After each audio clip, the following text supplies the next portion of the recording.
चलिए, good morning everybody. क्या आप सभी को मेरी आवाज और वीडियो क्लियर है?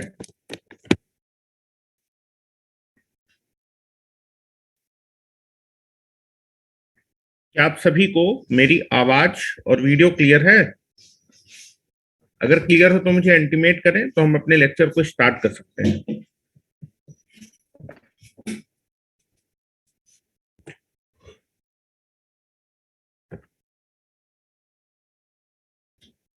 चलिए, तो मेरे ख्याल से सभी को मेरी आवाज और वीडियो क्लियर है। तो कल हम लोग ने पिन टाइप इंसुलेटर जो है पढ़ लिया था, ठीक है।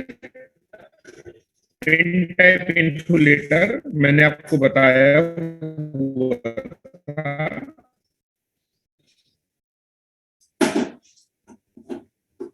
Now, first level tap insulator जो होते हैं वो आपके कितने वोल्टेज लेवल तक यूज किए जाते हैं? अप टू 33 केवी, 33 केवीए तक आप पिन टाइप इंसुलेटर को क्या कर सकते हैं, यूज कर सकते हैं।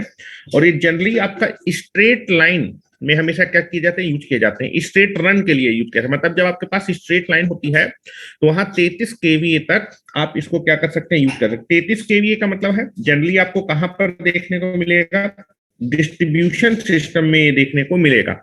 आप देखेंगे जनरली आपके घर के बाहर जो स्ट्रीट होती है, ठीक है, घर के बाहर जो स्ट्रीट होती है उसमें आपको जनरली जो है आपका जो है पिन टाइप इंसुलेटर आपको मोस्ट ऑफ द टाइम देखने को मिल जाएगा। जनरली पिन टाइप इंसुलेटर दो टाइप का होता है। एक single shell pin type insulator होता है और एक आपका multi shell pin type insulator होता है, ठीक है। जनरली जो आपका multi shell pin type insulator होता है वो 11 केवी और 33 केवीए के लिए क्या किया जाता है, यूज किया जाता है। वही अगर मैं बात करूं, जो सिंगल सेल टाइप इंसुलेटर होता है वो आपका distributor, that is secondary distribution में देखने को मिलता है। सेकेंडरी डिस्ट्रीब्यूशन में थ्री फेज सप्लाई अगर मैं लाइन टू लाइन वोल्टेज की बात करूं तो 400 volt three phase line to line voltage के लिए यूज कर सकते हैं, या फिर सिंगल फेज डोमेस्टिक लोड के लिए भी आप जो है single shell pin type insulator use कर सकते हैं। सिंगल फेज 220 वोल्ट के लिए भी इसको यूज किया जाता है। Multi shell type pin insulator का कल मैंने आपको स्ट्रक्चरल डायग्राम आपको बताया था कि multi type of pin insulator में एक आपके पास मेटेलिक पिन होती है जो कि जनरली आपकी गैल्वेनाइज्ड स्टील की बनी होती है। इस मेटेलिक पिन के ऊपर हम क्या करते हैं, इंसुलेटिंग मटेरियल जो कि पोर्सलिन होता है उसको सपोर्ट देते हैं। क्योंकि मेटेलिक पिन और पोर्सलिन के बीच में बॉन्डिंग अच्छी रहे इसलिए हम सीमेंट के थ्रू हम क्या करते हैं, दोनों के बीच में बॉन्डिंग को क्रिएट करते हैं, ठीक है। उसके बाद आप देखेंगे ये जो multi shell pin type insulator में मैंने तीन सेल कंसीडर किए, जैसे टॉप सेल एंड जो आपका टॉप सेल के नीचे की जो भी सेल होंगी that is nothing but called the bottom shell will be there, ठीक है। जनरली आपका जो है इसके ऊपर जो है आप देखेंगे इस टाइप ऑफ इंसुलेटर में कंडक्टर को सपोर्ट करने के लिए ग्रुप दिया होता है और ग्रुप में जिस मटेरियल का पावर कंडक्टर होता है उसी मटेरियल के कंडक्टर से उसको क्या कर देते हैं, बाउंड कर देते हैं, ठीक है। चलिए, उसके बाद हम क्या करते हैं, स्पिन टाइप इंसुलेटर को इसका वर्टिकली अरेंजमेंट होता है और नेट एंड बोल्ट की हेल्प से इसको हम क्रॉस आर्म में क्या कर देते हैं, माउंट कर देते हैं, बांध देते हैं, ठीक है। यहाँ पर मैंने कुछ आपको फिगर बताए थे और जनरली इसका शेप पूछा जाता है। जनरली इसका जो शेप होता है वो अम्ब्रेला शेप होता है।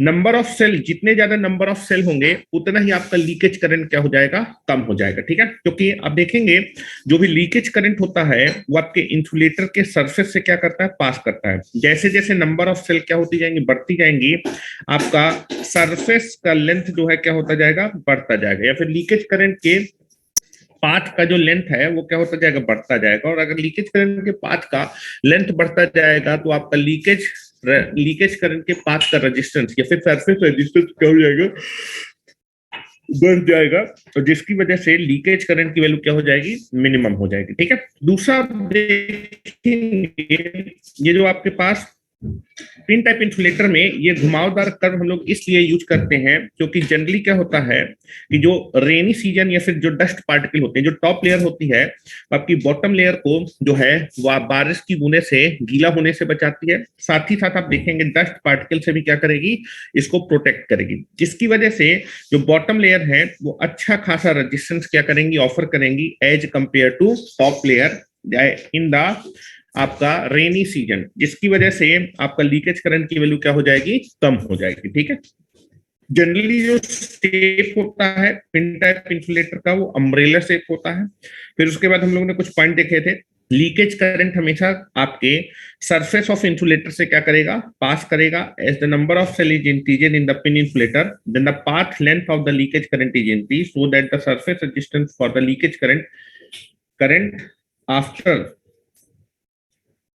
the surface of the insulator is increased, so that the surface resistance of leakage current offer by the surface of the conductor is increased, therefore the leakage current will be decreased. ठीक है, in the multi cell pin type insulator the bottom cell are protected by the top cell from the dust and rain drop deposition. ठीक है, उसके बाद single shell type pin insulator का भी मैंने आपको स्ट्रक्चर बनाया था।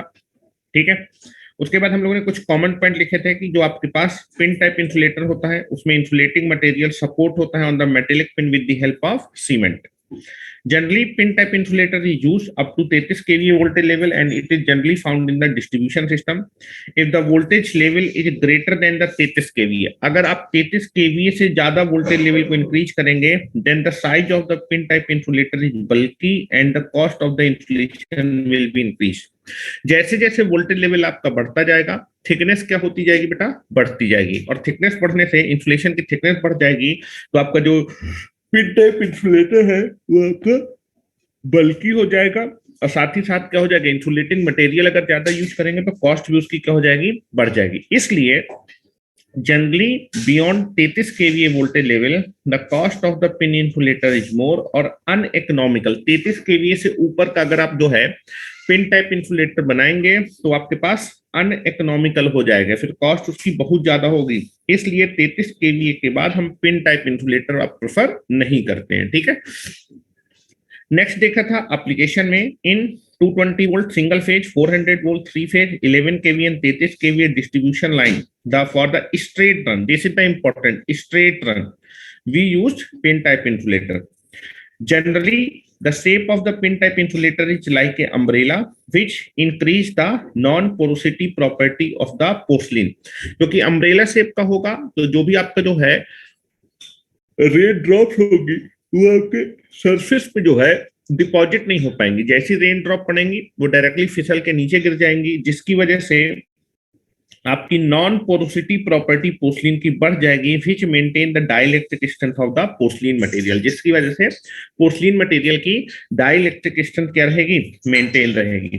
जो कॉस्ट होती है पिन इंसुलेटर की, वोल्टेज लेवल को बढ़ाने पे कॉस्ट आपकी काफी तेजी से बढ़ती है। ठीक है, that is cost is proportional to V की power x, where x is nothing but taken from the 1.32 से लेके 1.5। The size and weight of the 33 kVA pin insulator is more as compared to 11 kVA आपका pin insulator. ठीक है, उसके बाद last point हम लोग ने देखा था in pin type insulator the conductor passes through the groove is bounded by the annealed wire of the same material as the power conductor। आप जो है जनरली जो है पिन टाइप इंसुलेटर से जो कंडक्टर पास करते हैं ग्रूव से, उसको हम बाउंड करते हैं by the annealed wire of same material as the copper conductor that at the power conductor। जिस मटेरियल का पावर कंडक्टर होता है उसी मटेरियल के annealed वायर से हम क्या करेंगे, उसको क्या करेंगे, ग्रुप में बाउंड करेंगे। ठीक है, नेक्स्ट हम लोग बात कर रहे थे स्ट्रिंग इंसुलेटर। ठीक है, स्ट्रिंग इंसुलेटर भी मैंने आपको बताया था दो टाइप के होते हैं, एक तो सस्पेंशन टाइप ऑफ इंसुलेटर और दूसरा आपके पास होता है स्ट्रेन टाइप इंसुलेटर। और जनरली जो है जो स्ट्रिंग इंसुलेटर होंगे वो आपको कहां पर देखने को मिलेंगे, ट्रांसमिशन सिस्टम में आपको देखने को मिलेंगे। ठीक है, तो चलो इसको स्टार्ट करते हैं, दोनों को वन बाय वन करते हुए देखते हैं। और स्ट्रिंग इफिशियंसी कैलकुलेट करने के लिए आती है। ठीक है, स्ट्रिंग इफिशियंसी कैलकुलेट करने के लिए आती है और जनरली स्ट्रेन टाइप के लिए क्वेश्चन पूछा जाता है। जनरली सस्पेंशन टाइप के लिए यही क्वेश्चन पूछा जाता है, स्ट्रेन टाइप के लिए नहीं पूछा जाता, लेकिन कैलकुलेशन दोनों के लिए क्या रहेगा, सेम रहेगा। जो चीज मैं आपको सस्पेंशन टाइप के लिए बताऊंगा सेम चीज आपके स्ट्रेन टाइप के लिए भी क्या होने वाली है, वैलिड होने वाली है। ठीक है, तो स्ट्रिंग इंसुलेटर में स्ट्रिंग इंसुलेटर आपका दो प्रकार का होगा, एक होगा सस्पेंशन टाइप और एक हो गई स्ट्रेन टाइप। स्ट्रिंग इंसुलेटर दो प्रकार के होते हैं, एक होता है सस्पेंशन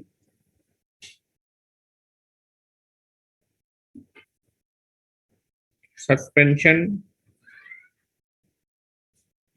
टाइप इंसुलेटर, और एक आपके पास होगा स्ट्रेन टाइप इंसुलेटर। ठीक है, that is suspension type of insulator and strain type of insulator. और ये जनरली दोनों ही आपके किस वोल्टेज लेवल के लिए यूज किया जाता है? दोनों ही आपके एक तो ट्रांसमिशन सिस्टम में मिलेंगे और 33 केवीए से ऊपर।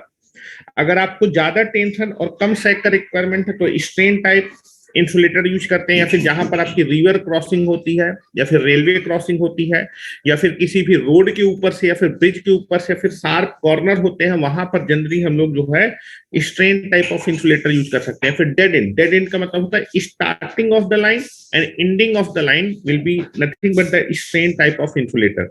जब लाइन स्टार्ट होती है तो जो पहला खंभा होता है उसमें स्ट्रेन टाइप ऑफ इंसुलेटर ही लगाया जाता है। ठीक है, जहां पर लाइन आपकी खत्म होती है वहां पर जो लास्ट पोल होता है या फिर जो टावर होता है वहां भी आप स्ट्रेन टाइप इंसुलेटर ही क्या करते हैं, यूज करते हो। लास्ट वाले या फिर स्टार्टिंग अपने टावर को हमेशा क्या करते हैं, सपोर्ट प्रोवाइड करते हैं। ठीक है, अर्थ से सपोर्ट प्रोवाइड करते हैं। तो जनरली मैं इसमें लिख देता हूँ थोड़ा सा कुछ पॉइंट, फिर उसके बाद वन बाई वन करके हम लोग देखेंगे। ठीक है, पहला चीज है ये दोनों टाइप के इंसुलेटर जो होंगे, चाहे सस्पेंशन टाइप के बारे में बात करूं चाहे स्ट्रेन टाइप, दोनों ही किस सिस्टम में देखने को मिलेंगे? ट्रांसमिशन सिस्टम में देखने को मिलेंगे। Both type of insulator, both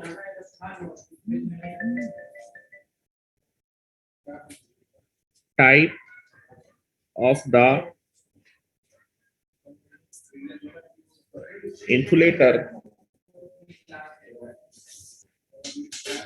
are used in the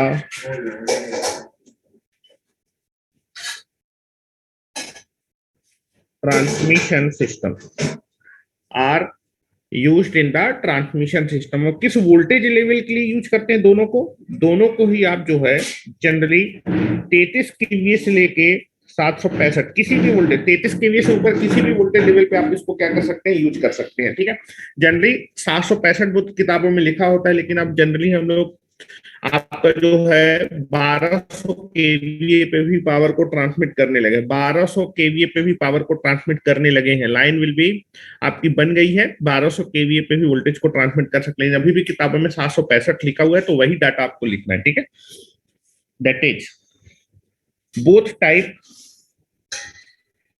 both type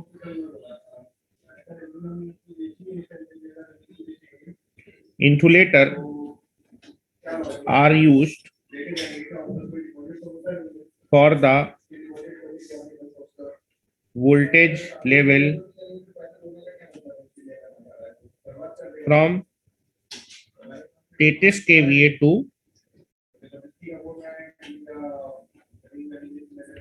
765 kVA। ठीक है, चलिए अब पहली हेडिंग डाल लेते हैं सस्पेंशन टाइप ऑफ इंसुलेटर। पहली हेडिंग डाल लेते हैं स्ट्रिंग इंसुलेटर स्टार्ट कर रहे हैं, उसमें पहला टाइप का इंसुलेटर के बारे में बात करते हैं।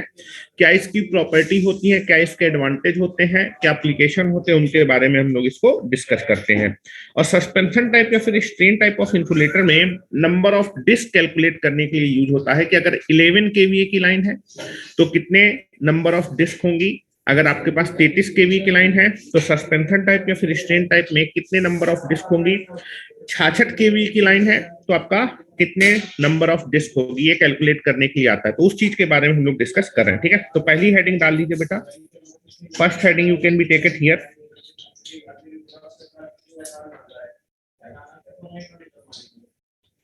Suspension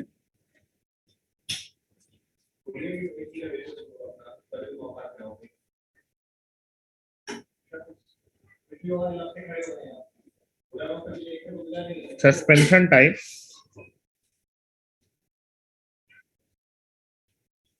insulator.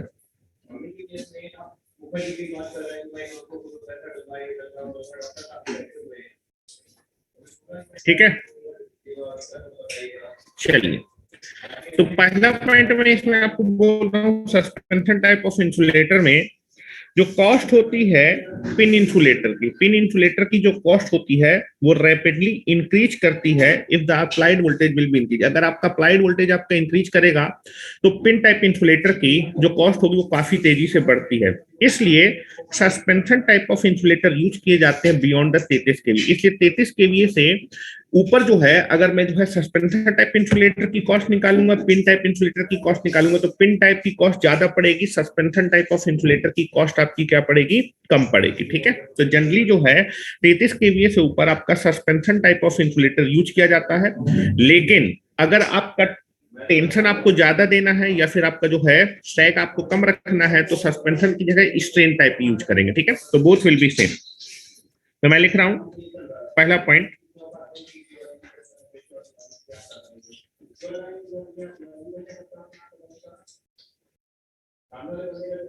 the cost of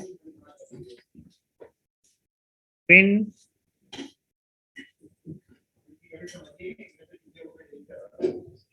type, the cost of pin insulator, the cost of pin type insulator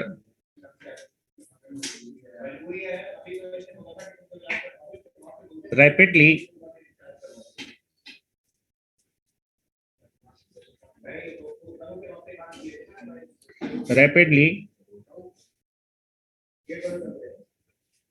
increases.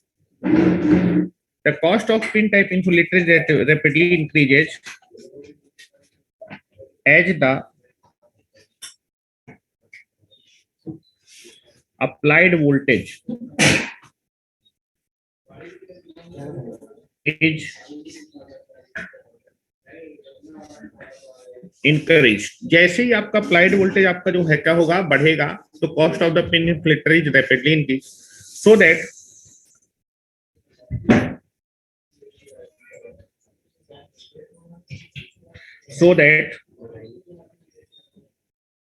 suspension type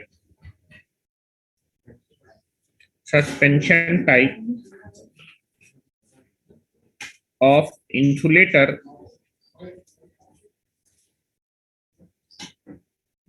are used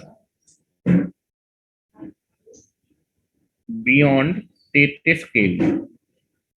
33 KVA से ऊपर सस्पेंशन टाइप ऑफ इंसुलेटर का यूज करना आपके लिए इकोनॉमिकल पड़ेगा। तो 33 केवीए से ऊपर किसी भी वोल्टेज लेवल पे आप जो है क्या करते हैं, suspension type of insulator use करते हैं। ठीक है, अब मैं एक फिगर बनाता हूं। ठीक है, सस्पेंशन टाइप ऑफ इंसुलेटर में कई सारी आपके पास डिस्क होती हैं, जिन डिस्क को आप लोग किसमें कनेक्ट कर देते हैं, सीरीज में कनेक्ट कर देते हैं। ठीक है, तो मैं कुछ पॉइंट बोल रहा हूं, उस चीज को आप लोग थोड़ा सुनने की कोशिश करेंगे। सस्पेंशन टाइप ऑफ इंसुलेटर में जो होती है उसमें नंबर ऑफ डिस्क होती हैं जो कि एक दूसरे द्वारा मेटेलिक लिंक द्वारा आपकी क्या होती है, कनेक्ट होती है। ठीक है, मतलब एक डिस्क होगी, उसके आगे मेटल निकला होगा, दूसरी डिस्क उस मेटल लिंक से क्या हो जाएगी, कनेक्ट हो जाएगी। इस तरह कई सारी डिस्क को आप लोग किसमें कनेक्ट कर देते हैं, सीरीज में कनेक्ट कर देते हैं। और हर एक डिस्क जो होती है वो आपकी 11 केवीए के वोल्टेज लेवल तक के लिए क्या कर सकती है, विद स्टैंड कर सकती है। सस्पेंशन टाइप ऑफ इंसुलेटर के कई सारे एडवांटेज होते हैं कि 33 केवीए के ऊपर suspension type of insulator use करना आपके लिए काफी चीपर होता है। दूसरा, दैट इज आपकी जो डिस्क होती है वो आपकी सीरीज में कनेक्ट होती है, और अगर कोई भी डिस्क, मान लीजिए सस्पेंशन टाइप ऑफ इंसुलेटर में कोई भी डिस्क आपकी डैमेज होती है, तो जनरली हम उस डिस्क को जनरली क्या कर सकते हैं, आसानी से रिपेयर कर सकते हैं। उस खराब डिस्क को हटा के उसकी जगह नई डिस्क लगा देंगे, आपको पूरे के पूरे इंसुलेटर को चेंज करने की जरूरत नहीं है। सस्पेंशन टाइप ऑफ इंसुलेटर में अगर कभी भी कोई भी डिस्क आपकी खराब होती है तो आप उस डिस्क को काफी आसानी से क्या कर सकते हैं, रिपेयर या फिर चेंज कर सकते हैं। कई बार क्या होता है, कई बार फ्यूचर में आप देखेंगे डिमांड आपकी बढ़ जाती है। अगर आपकी डिमांड क्या होती है, फ्यूचर में बढ़ जाती है, तो आप क्या कर सकते हैं कि आप वोल्टेज लेवल, अगर आपकी फ्यूचर में डिमांड बढ़ेगी तो आपको कंडक्टर का वोल्टेज लेवल बढ़ाना पड़ेगा। इस केस में हम क्या कर सकते हैं, आप जो है स्ट्रिंग टाइप ऑफ इंसुलेटर में आप कई सारी डिस्क को ऐड कर सकते हैं, ठीक है। अगर डिमांड बढ़ेगी तो आपका वोल्टेज लेवल बढ़ेगा, वोल्टेज लेवल बढ़ेगा तो आपको क्या करना पड़ेगा, आपका इंसुलेटर की वोल्टेज रेटिंग बढ़ानी पड़ेगी। वोल्टेज रेटिंग बढ़ाने के लिए आप क्या कर सकते हैं, नंबर ऑफ डिस्क इसमें बड़ी आसानी से ऐड कर सकते हैं। पूरा इंसुलेटर बदलने की जरूरत नहीं है, कुछ डिस्क आप और ऐड कर दीजिए तो आपके इंसुलेटर की वोल्टेज रेटिंग क्या हो जाएगी, बढ़ जाएगी। उसके बाद किस लाइन पे, किस वोल्टेज लेवल पे कितनी नंबर ऑफ डिस्क हम लोग क्या करते हैं, यूज करते हैं, इसका भी कैलकुलेशन हम लोग सीखेंगे, ठीक है। तो मैं आपको फिगर बनाता हूं, और फिगर जब मैं बनाता हूं तो फिगर में जो जो भी पॉइंट होते हैं उन सारी पॉइंट्स को मैं लिख देता हूं, ठीक है। चलिए, तो ना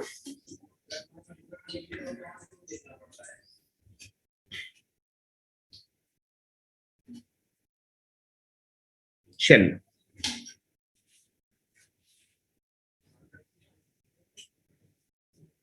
ना ये आपके पास एक टावर है। Now this is your tower,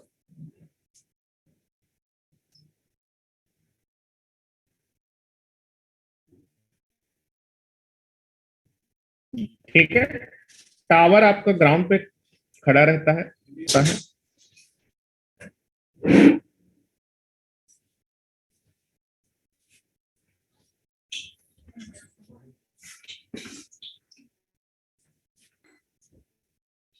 now this is your tower.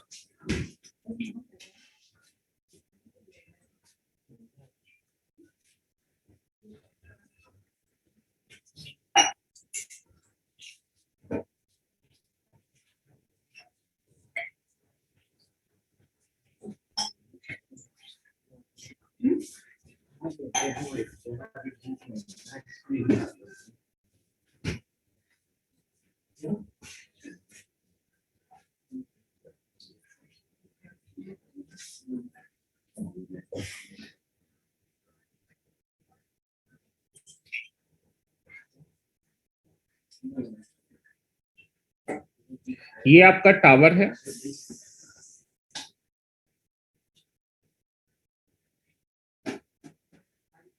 This is tower. Now this is the cross arm.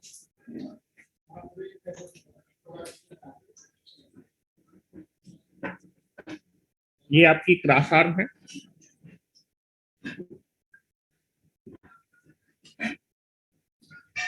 ठीक है। This is the cross arm.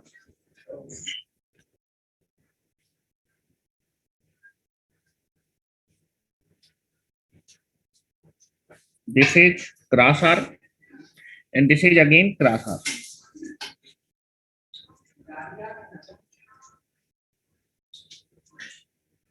This is cross arm, ठीक है। Now suspension type of insulator जो होता है वो आपके tower के पैरेलल होता है। ये टावर है और इसके पैरेलल होता है, पैरेलल ही होता है, पैरेलल पैरेलल इन स्ट्रक्चर होता है, हमेशा याद रखिएगा पैरेलल। ये आपका टावर है, इसके parallel he suspension type of insulator होगा, ठीक है। Now suspension of type insulator में नंबर ऑफ डिस्क होंगी, कई सारी नंबर ऑफ डिस्क होंगी जो एक दूसरे द्वारा क्या होंगी, मेटेलिक लिंक द्वारा क्या होंगी, कनेक्ट होंगी, ठीक है।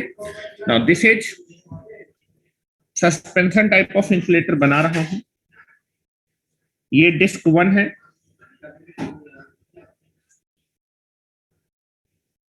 यहां से मेटेलिक लिंक निकला होगा जो कि दूसरे डिस्क के ऊपर वाले पोर्शन में फंस जाएगा यहाँ पर, ठीक है।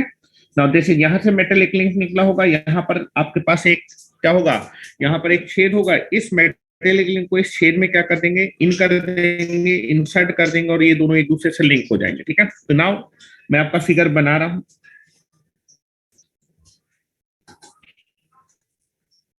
नाउ दिस इज डिस्क, और ये डिस्क आपकी किस कनेक्शन में कनेक्ट है, सीरीज कनेक्शन में। और जो इंसुलेशन आप डिजाइन करते हैं हर फेज के लिए, आर फेज के लिए अलग डिजाइन करेंगे, वाई फेज के लिए अलग डिजाइन करेंगे, और आपका बी फेज के लिए अलग, हर एक फेज के लिए इंसुलेशन डिजाइन करेंगे। हमेशा जो इंसुलेटर इंसुलेटर होता है उसके क्रॉस हमेशा फेज वोल्टेज आता है, 3 फेज लाइन होती है, लेकिन हर फेज के लिए डिजाइन किया जाता है।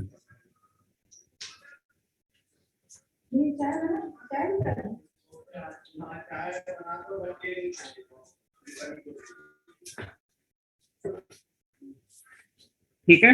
नाउ दिस इज कंडक्टर, होता है हर फेज के लिए डिजाइन करते हैं। दिस इज पावर कंडक्टर, पहला चीज है।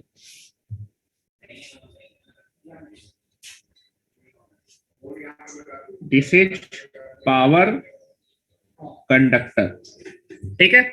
मान लीजिए आर फेज का कंडक्टर है, आर फेज का है, और आप देखेंगे ये ग्राउंड है, ये ग्राउंड है, दिस इज ग्राउंड, ये आपका आर फेज है, phase voltage, this is ground voltage, ठीक है। तो आप देखेंगे स्ट्रिंग के क्रॉस कौन सा वोल्टेज आएगा, हमेशा फेज वोल्टेज आएगा।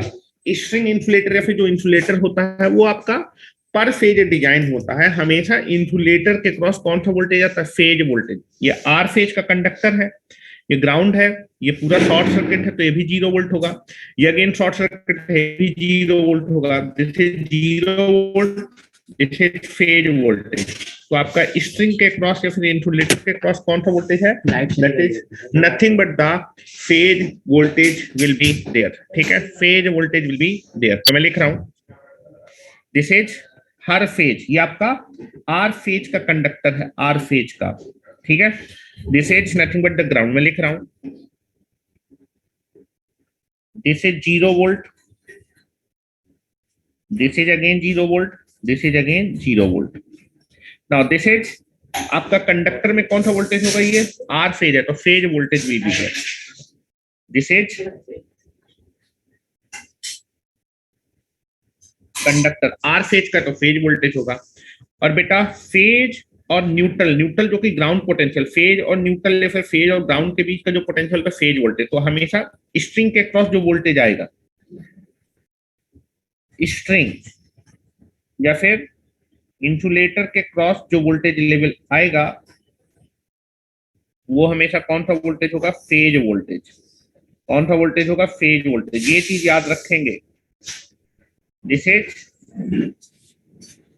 फेज वोल्टेज, ठीक है। और this is higher potential, this is lower potential, ये आपका हायर पोटेंशियल पे होगा कंडक्टर और ये आपका लोअर पोटेंशियल पे होगा, ठीक है। नाउ ये आपकी डिस्क है, और डिस्क में ये जो मैंने बना है ये इंसुलेटिंग मटेरियल है जो कि जनरली पोर्सलिन का होता है, दिस इज ये आपकी इंसुलेटिंग डिस्क है,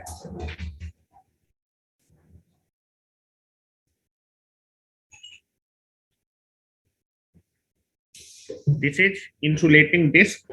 और ये दोनों डिस्क एक दूसरे द्वारा मेटेलिक लिंक द्वारा कनेक्ट है, ये मेटेलिक लिंक है, मेटल है, यहां से मेटेलिक लिंक इसके पीछे जो है क्या हो गया है, ज्वाइंट कर दिया गया, यहाँ पर एक छेद होगा और यहाँ से एक मेटेलिक पिन निकली होगी, इस पिन को हम इस छेद में क्या करते थे, इंसर्ट कर देते हैं, ठीक है। तो this is nothing but the दो डिस्क एक दूसरे द्वारा मेटेलिक लिंक द्वारा क्या होती है, कनेक्ट होती है, this is nothing but the metallic link.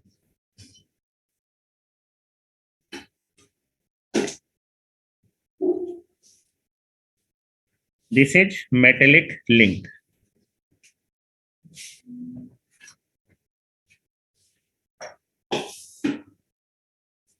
और हर एक डिस्क जो होती है वो कितने वोल्टेज लेवल के लिए विदस्टैंड कर सकती है, हर एक डिस्क आपके 11 केवीए तक के वोल्टेज के लिए विदस्टैंड कर सकती है। जो डिजाइन की जाती है डिस्क जो होती है वो केवल और केवल हर एक डिस्क आपके 11 केवीए के वोल्टेज को क्या कर सकती है, विदस्टैंड कर सकती है। इस पॉइंट को भी मैं लिख देता हूं नाउ, हर एक डिस्क, यहां पर मैंने इस डिस्क को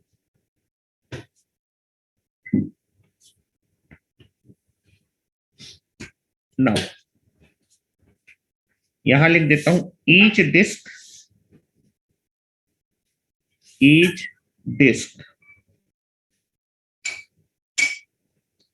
has to be designed,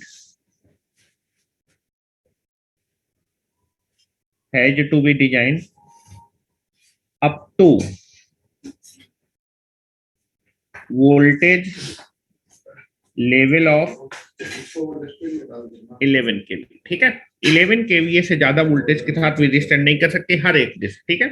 जो आपकी हर एक डिस्क डिजाइन की जाएगी उसकी थिकनेस या फिर जो उसमें इंसुलेशन लगाया गया हर एक डिस्क वो 11 केवीए से ज्यादा वोल्टेज के लिए विदस्टैंड नहीं कर सकती है, ठीक है। नाउ इस साइड भी बना देता हूं आपकी, पनीर ले आए हैं, ये नाटक की गया था उसके लिए तुम्हारे पनीर खाऊंगा तो सब्जी में पनीर भी बना देना, और देख के दाल अगर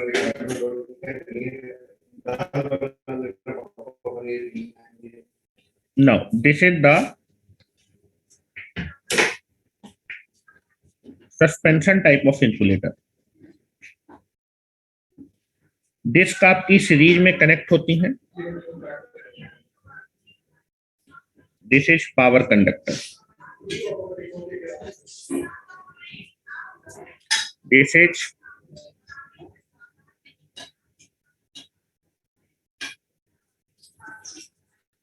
पावर कंडक्टर। और जो आपका सस्पेंशन टाइप ऑफ इंसुलेटर होती है वो आपकी वर्टिकल स्ट्रक्चर होती है या फिर पैरेलल टू टावर। ये टावर है और इसके पैरेलल है, ठीक है, पैरेलल टू टावर होती है या फिर वर्टिकल इन स्ट्रक्चर होती है। सस्पेंशन टाइप ऑफ इंसुलेटर हमेशा पैरेलल टू द टावर होगा, पैरेलल टू द टावर, ठीक है। या फिर suspension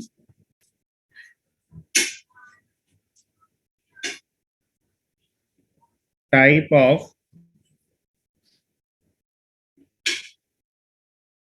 insulator is vertical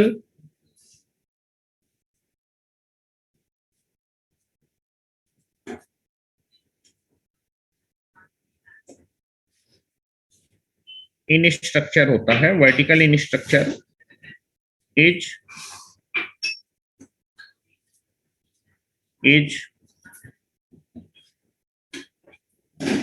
vertical in structure or parallel to the tower, parallel to the tower होता है, ठीक है। This is parallel to the tower. इतना बना लीजिए, उसके बाद आगे चलते हैं।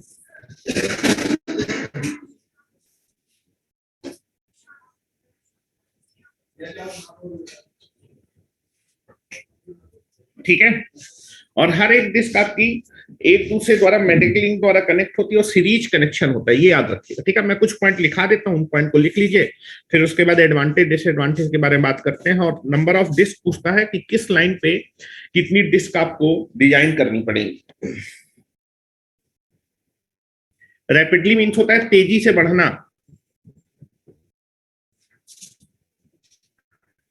रैपिडली मीन्स होता है तेजी से बढ़ना।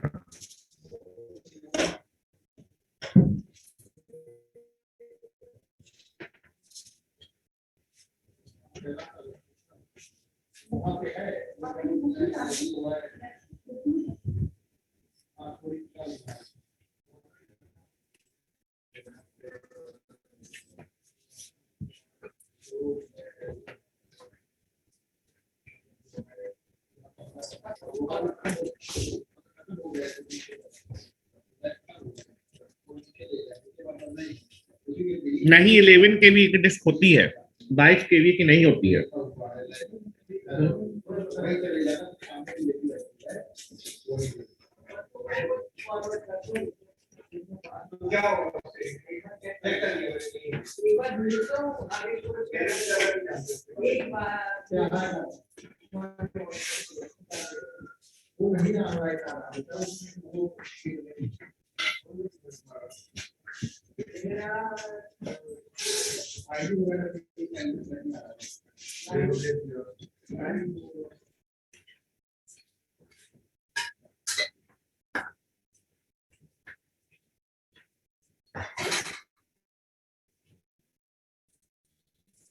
चलिए,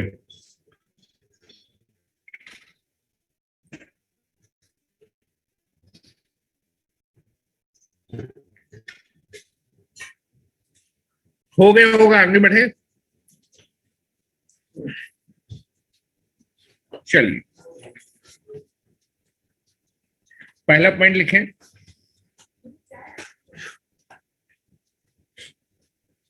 फर्स्ट पॉइंट लिखें, suspension type of insulator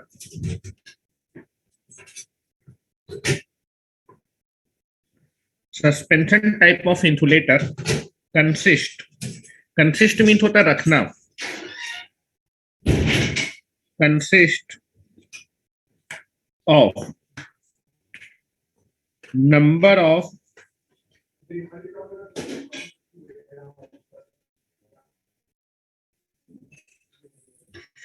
insulating disc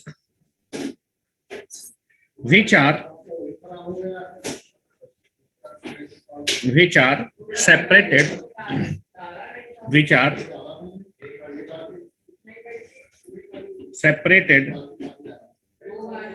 by metal link.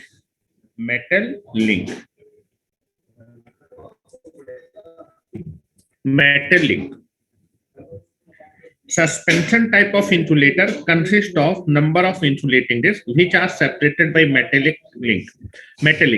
तो सस्पेंशन टाइप ऑफ इंसुलेटर में कई सारी डिस्क होती हैं जो एक दूसरे द्वारा कैसे सेपरेट होती हैं, मेटेलिक लिंक. इसके और इसके बीच में क्या लगा हुआ है, सेपरेशन के तौर पर मेटेलिक लिंक के द्वारा सेपरेट होती हैं. ठीक है, next point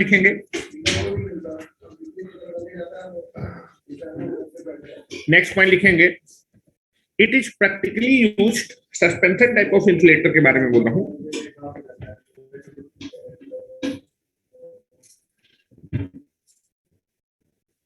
Suspension type of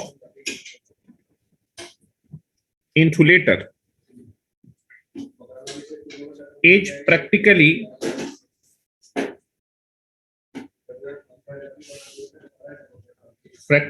used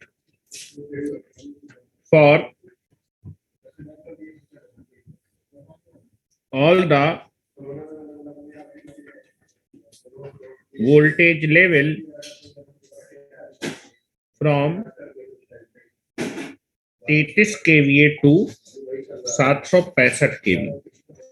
33 kVA से 765 kVA के बीच में जितने भी वोल्टेज लेवल है उस वोल्टेज लेवल के लिए आप इसको क्या कर सकते हैं, यूज कर सकते हैं. ठीक है,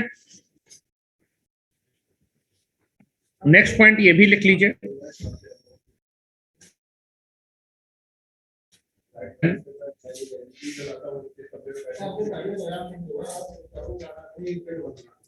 of insulator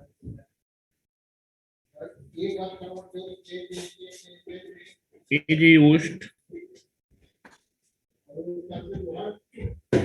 in the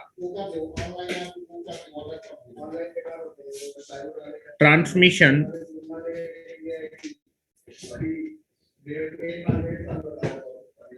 system.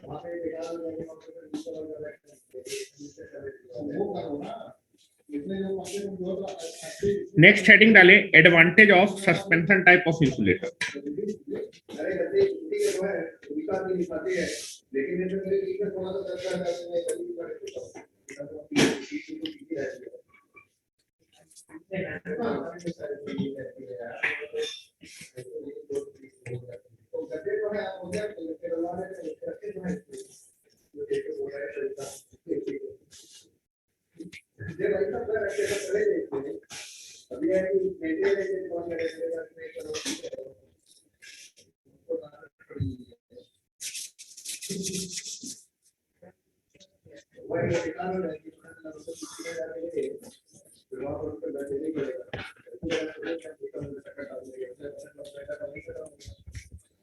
चलिए नेक्स्ट हेडिंग डाले, advantage.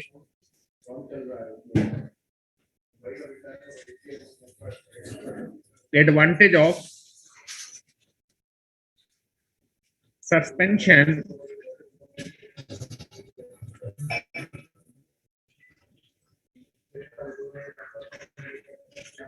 Type of insulator.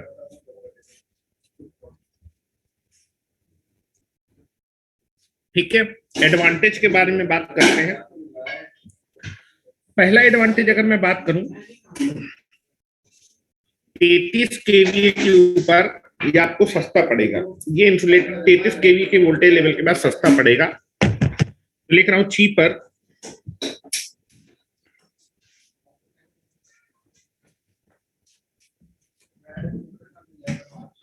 Cheaper beyond 33 kVA.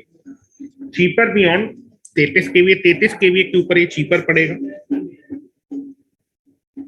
दूसरा हाई फ्लेक्सिबल होता है. हाई फ्लेक्सिबल का मतलब आप ऐसे बोल सकते हैं कि जैसे मान लीजिए अगर कोई डिस्क आपकी क्या हो गई, डैमेज हो गई, तो आपको पूरा इंसुलेटर को बदलने की जरूरत नहीं है, उस एक सिंगल डिस्क को आप रिप्लेस कर दीजिए, ठीक है। या फिर इन फ्यूचर मान लीजिए आपका वोल्टेज लेवल बढ़ गया, तो आपको क्या करना पड़ेगा, इंसुलेटर का भी वोल्टेज लेवल बढ़ाना पड़ेगा, उसके लिए कुछ डिस्क को आप और ऐड कर दीजिए, तो जिससे आपका जो है वही इंसुलेटर क्या हो जाएगा, यूज हो जाएगा, नए इंसुलेटर खरीदने की जरूरत नहीं, तो मोर फ्लेक्सिबल है। जैसी आपको रिक्वायरमेंट है उस हिसाब से आप इसको क्या कर सकते हैं, डिजाइन कर सकते हैं। 22 kVA के लिए चाहिए तो भी डिजाइन हो जाएगा। 33 kV के लिए आपका जो है मान लीजिए जो है दैट इज 33 kV से ऊपर यूज करते हैं, 66 kV के लिए डिजाइन करना है तो 66 kV के लिए डिजाइन हो जाएगा। 132 kV के लिए डिजाइन करना है, 132 kV लिए तो फ्लेक्सिबिलिटी काफी ज्यादा है। आपके हिसाब से ये क्या कर सकता है, आप इसको अपने अनुसार क्या कर सकते हैं, ढाल सकते हैं, ठीक है। तो that is highly flexible, high flexibility.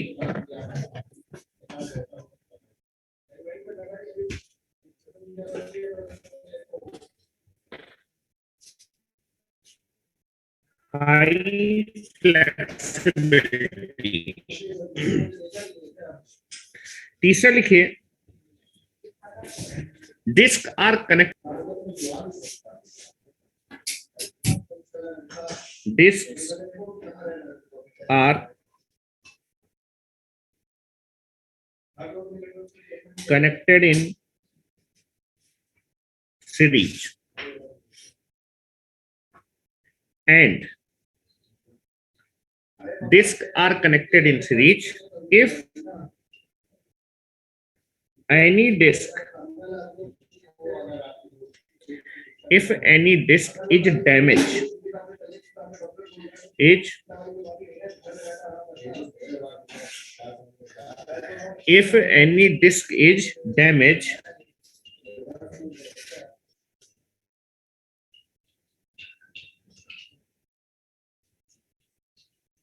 damaged, then if any disc is damaged, we can easily repaired, easily repaired, easily repaired it। तो उसको बड़ी आसानी से क्या किया जा सकता है, रिपेयर किया जा सकता है, मतलब उसी डिस्क को हटा दीजिए, आपको पूरे पूरे इन्फ्लेटर को चेंज करने की जरूरत नहीं है। चौथा advantage,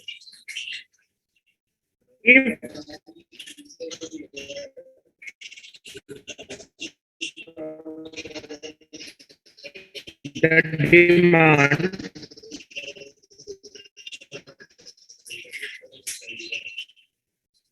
if the demand,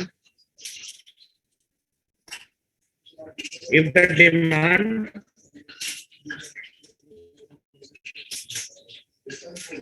will be increased,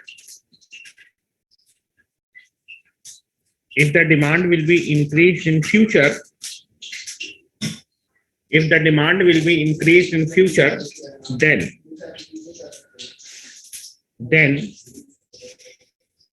we, we will increase, then we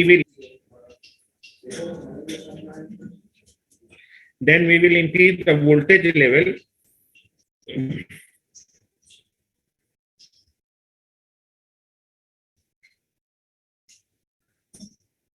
अगर आपकी फ्यूचर में आपकी डिमांड बढ़ती है तो आपको कंडक्टर का वोल्टेज लेवल बढ़ाना पड़ेगा, तभी आप ज्यादा पावर सप्लाई कर पाएंगे।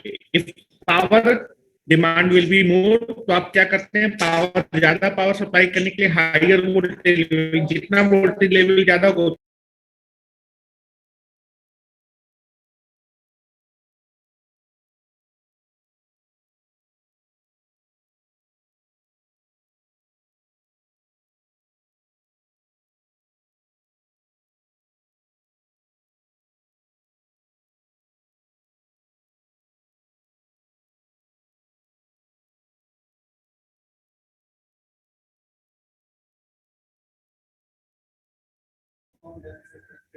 एक मिनट।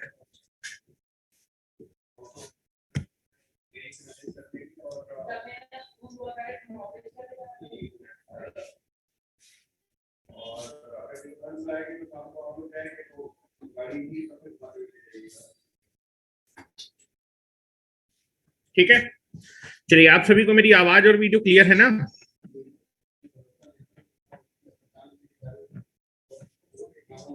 चलिए,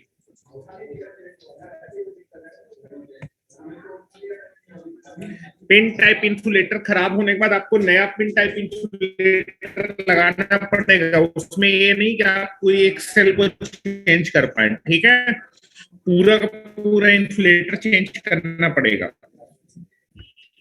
तो मैं लिख रहा हूं,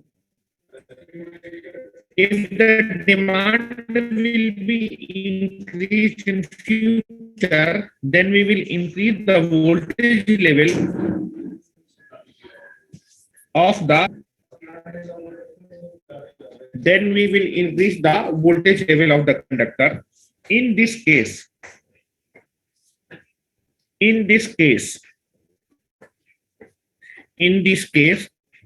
we will सर सही से आवाज नहीं आ रही। हेलो,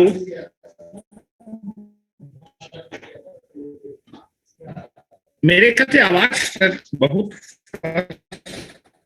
आ रही है बीच बीच में।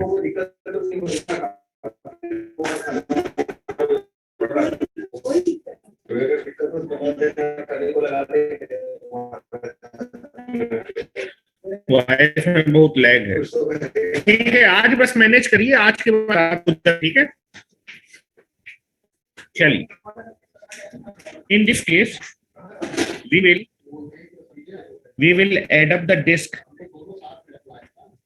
We will add up the disk in the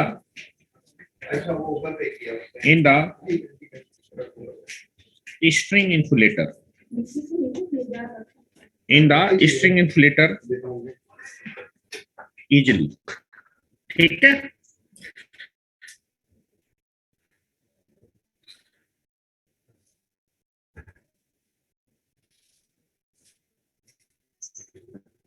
चलिए अब आपको वॉइस और वीडियो क्लियर है? क्या आपको वॉइस और वीडियो क्लियर है?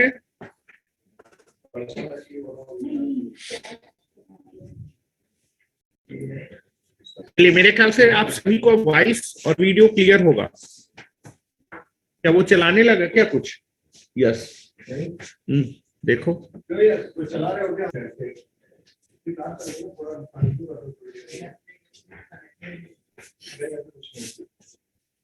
चलिए, क्या वॉइस और वीडियो क्लियर है अब?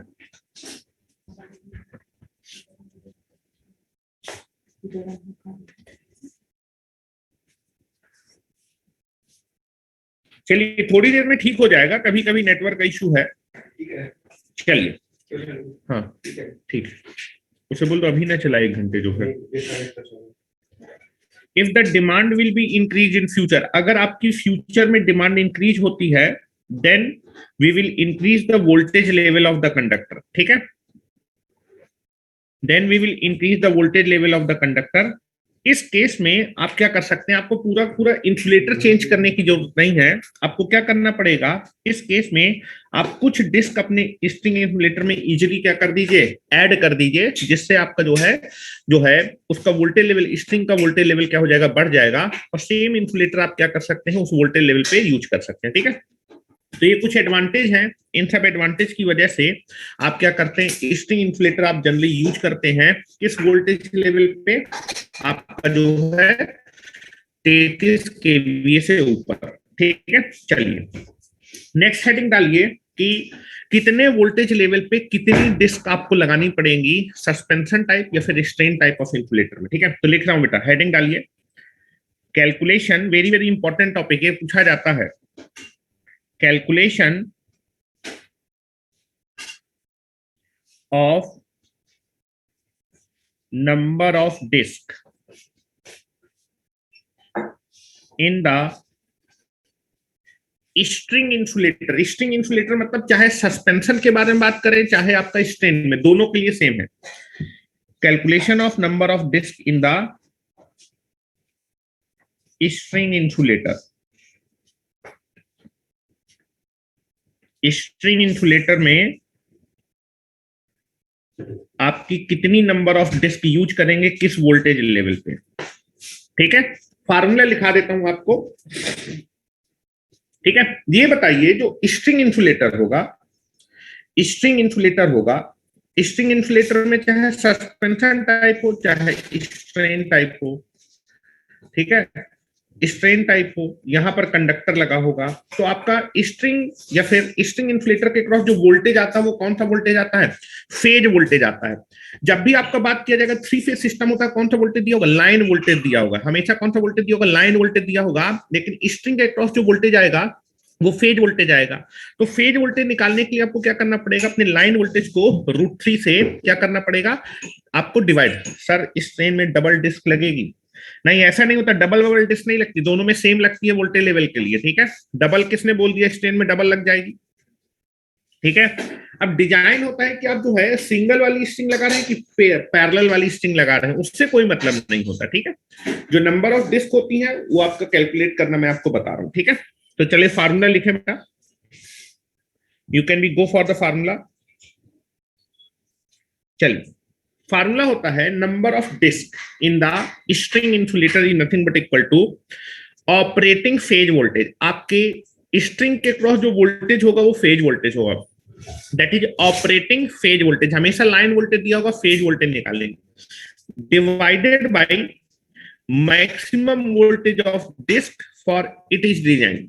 आपका स्ट्रिंग इंसुलेटर में जो भी आप डिस्क लगाए हैं वो डिस्क कितने वोल्टेज के लिए आपका डिजाइन की गई उस वोल्टेज से आप क्या कर देंगे, डिवाइड कर देंगे।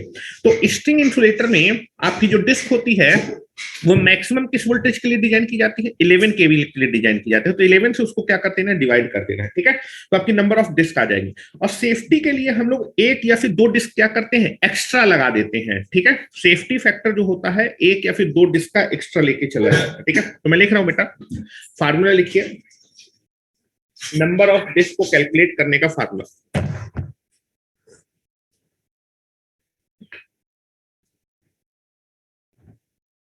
number of disk in the string का मतलब है कि सस्पेंशन के लिए भी ये फार्मूला ट्रू है और स्ट्रेन के लिए भी ट्रू है। String insulator is nothing but equal to operating, आपका जो है स्ट्रिंग इंसुलेटर के क्रॉस जो वोल्टेज आएगा वो कौन सा वोल्टेज का, फेज वोल्टेज दिया होगा, हमेशा line voltage, three phase line होती तो लाइन वोल्टेज मेंशन होता, फेज वोल्टेज आएगा, हर एक फेज के लिए डिजाइन करते हैं। तो कैलकुलेशन में आपको फेज वोल्टेज ही यूज करना है, ये चीज ध्यान रखिएगा, सबसे ज्यादा गलती इसी में लड़के करते हैं। Operating phase voltage divided bye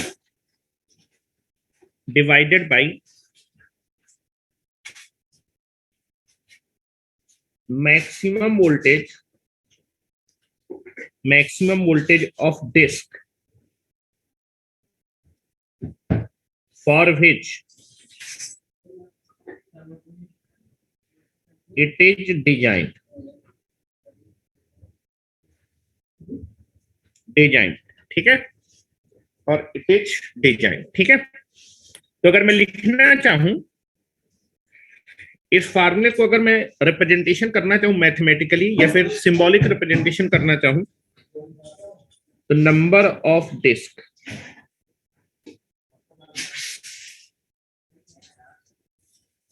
in string insulator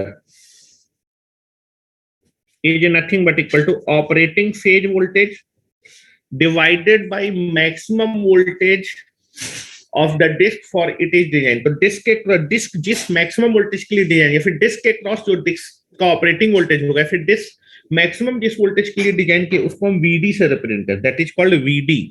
VD क्या है, ईच डिस्क वोल्टेज, वीडी किसको रिप्रेजेंट कर रहा है, या फिर लिख देते हैं फार्मूले में, now this is the formula,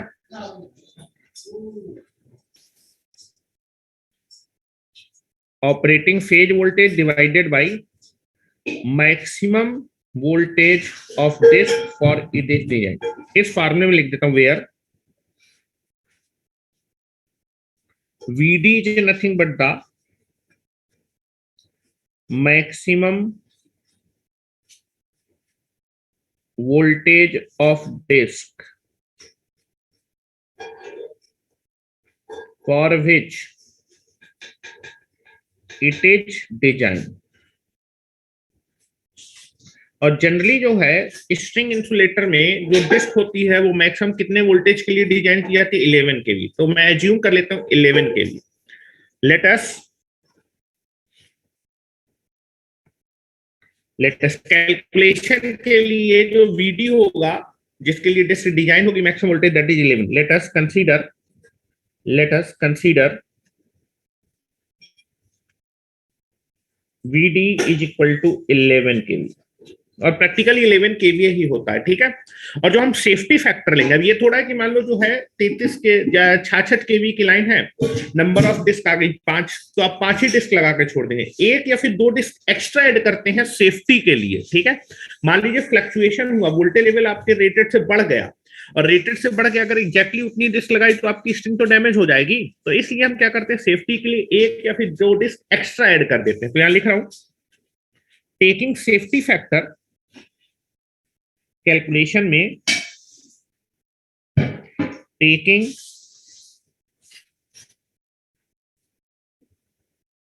safety factor of 1 और 2 डिस्क, ठीक है। चलिए मैं टेबल बना रहा हूं, उस टेबल को बनाइएगा कि किस वोल्टेज लेवल के लिए स्ट्रिंग इंसुलेटर में कितनी डिस्क लगाते हैं,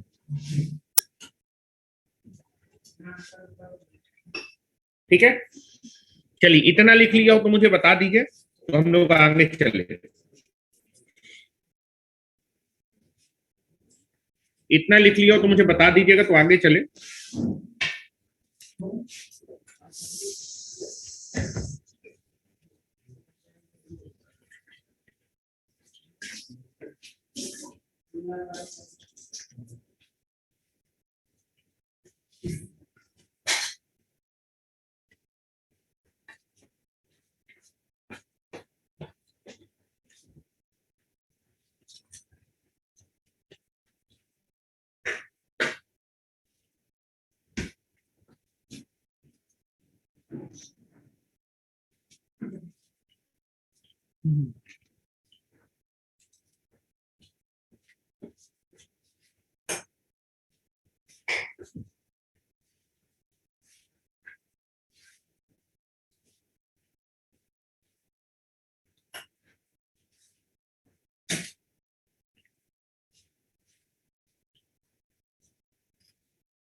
चलिए टेबल बनाइए।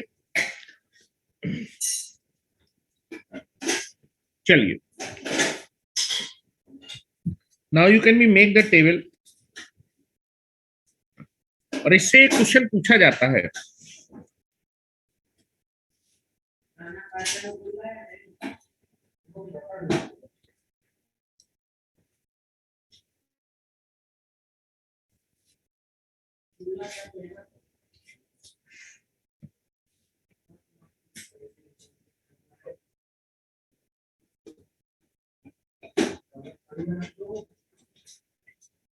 यहां पर मैं लिख रहा हूं सीरियल नंबर,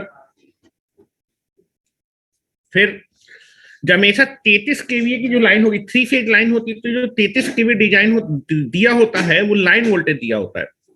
लेकिन जब आप इंसुलेटर डिजाइन करेंगे तो इंसुलेटर के क्रॉस फेज वोल्टेज, तो लाइन वोल्टेज मालूम है तो फेज वोल्टेज कैलकुलेट करना पड़ेगा, और फेज वोल्टेज मालूम चल जाएगा, हर डिस्क का मैक्सिमम वोल्टेज मालूम है तो आप नंबर ऑफ डिस्क निकाल सकते हैं।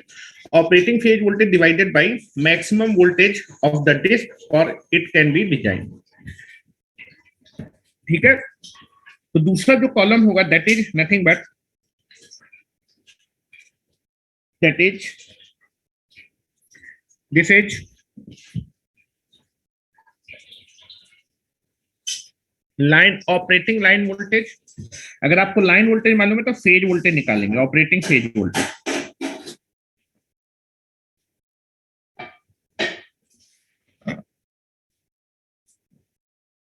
ऑपरेटिंग फेज वोल्टेज निकालेंगे और फेज वोल्टेज निकालने के बाद नंबर ऑफ डिस्क निकालेंगे।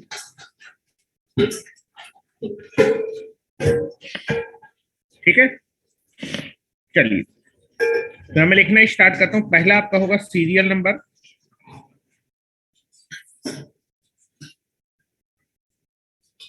सीरियल नंबर, फिर ऑपरेटिंग लाइन वोल्टेज, हमेशा लाइन में लाइन वोल्टेज दिया होगा, ऑपरेटिंग वीएल क्या है, लाइन वोल्टेज। लेकिन कैलकुलेशन करने के लिए आपको फेज वोल्टेज चाहिए, तो that is we phase, phase voltage,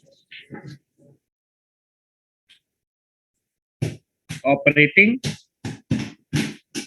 phase voltage. Number of disc, number of disc will be there. ठीक है, चलो इस खाने को थोड़ा सा और बड़ा कर देते हैं।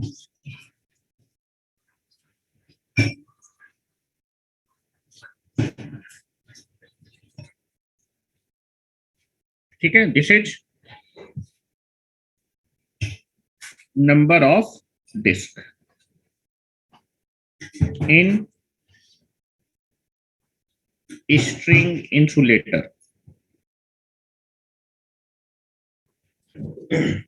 तो पहले हम बात करते हैं 33 केवीए की जो लाइन होगी, 33 केवीए की लाइन में जो स्ट्रिंग इंसुलेटर होगा उसमें कितनी डिस्क की जरूरत होती है। तो first is nothing but the, पहला मैं बात कर रहा हूं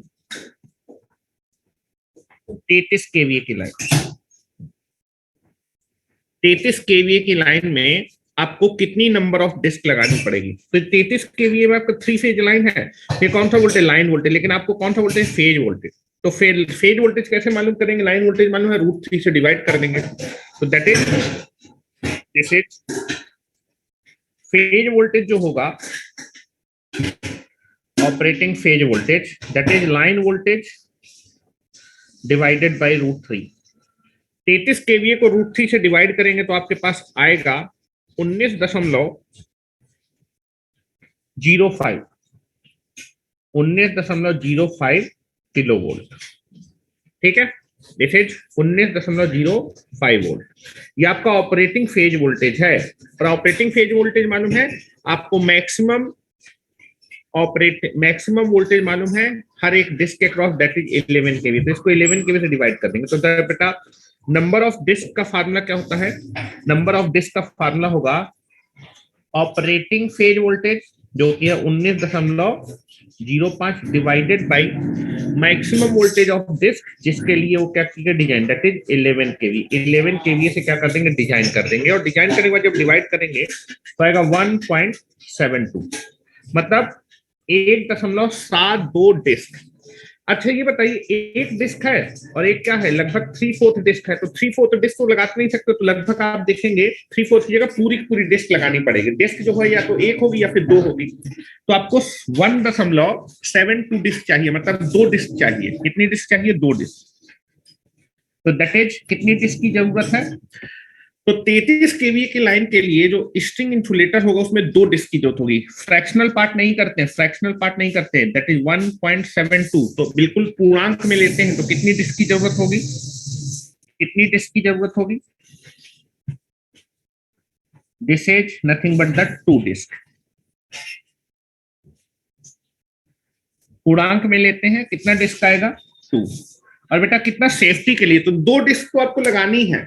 आपको 33 केवी की लाइन के लिए 2 डिस्क लगानी है। सेफ्टी के लिए कितनी डिस्क और ऐड करेंगे, 1 या फिर 2। तो 2 तो चाहिए ही चाहिए, 1 और 2 डिस्क आप सेफ्टी में, तो 1 डिस्क लगाएंगे तो 3 डिस्क हो जाएंगे, और 2 डिस्क लगाएंगे तो 4। तो लगभग 33 केवी की जो लाइन होगी उसमें जो स्ट्रिंग इंसुलेटर होता है उसमें 3 से 4 डिस्क होती हैं, 3 से 4 डिस्क। एग्जैक्ट नंबर पूछेगा तो 3 से 4 के बीच में जो भी लाई करेगा उसी को आप अपने ऑप्शन में क्या कर देंगे, टिक कर देंगे। तो दिस इज सेफ्टी पर्पज को ऐड करने के बाद जो डिस्क का रिक्वायरमेंट होगा this is nothing but the 3 से 4 डिस्क। तो मैं लिख देता हूं दिस इज 3 to 4 डिस्क। ठीक है, कितना डिस्क का रिक्वायरमेंट होगा? 3 से 4 डिस्क का रिक्वायरमेंट होगा, क्योंकि सेफ्टी जो आपने लिया है वो 1 या फिर 2 डिस्क का है। या तो 1 डिस्क ऐड करेंगे तो 2 में 1 ऐड करेंगे तो 3 हो जाएगा, 2 ऐड करेंगे तो 3 से 4 डिस्क की जरूरत होती है 33 केवीए की लाइन के लिए। ठीक है, चलो, तो अगर आपके पास 33 केवीए की लाइन है, स्ट्रिंग इन्सुलेटर में 3 से 4 डिस्क आपको लगानी पड़ेंगी। नाउ सेकंड,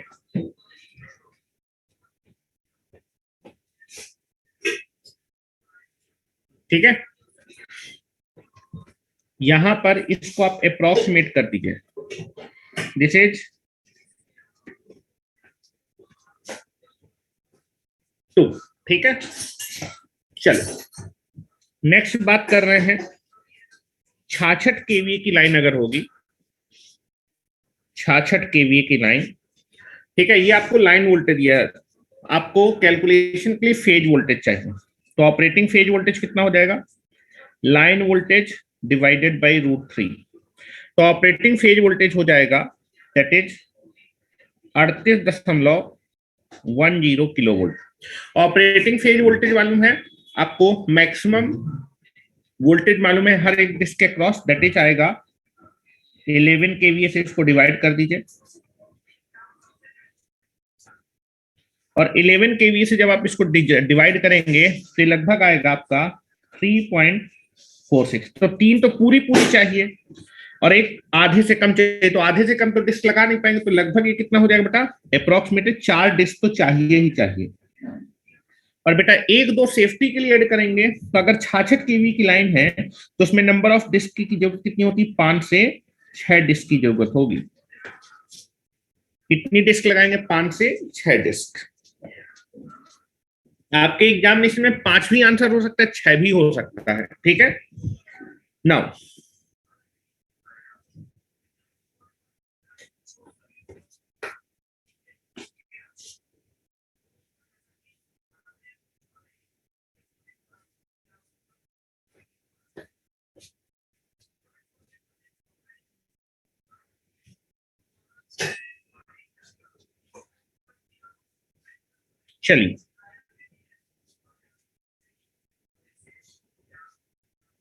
चलिए तीसरा बात करते हैं 132 केवी की लाइन। 132 केवी की लाइन, ये लाइन वोल्टेज दिया हुआ है, फेज वोल्टेज निकालेंगे।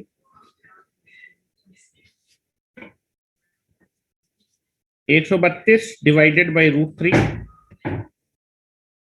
132 को √3 से डिवाइड करेंगे तो आएगा 76.21 केवी ऑपरेटिंग वोल्टेज है।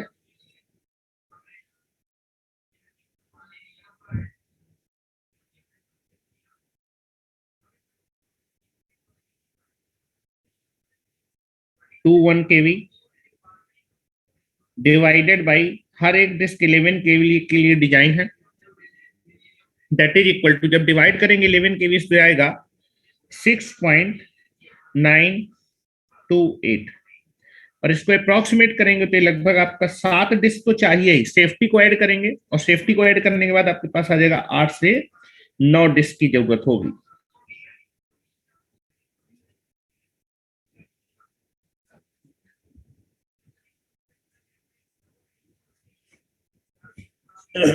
ठीक है,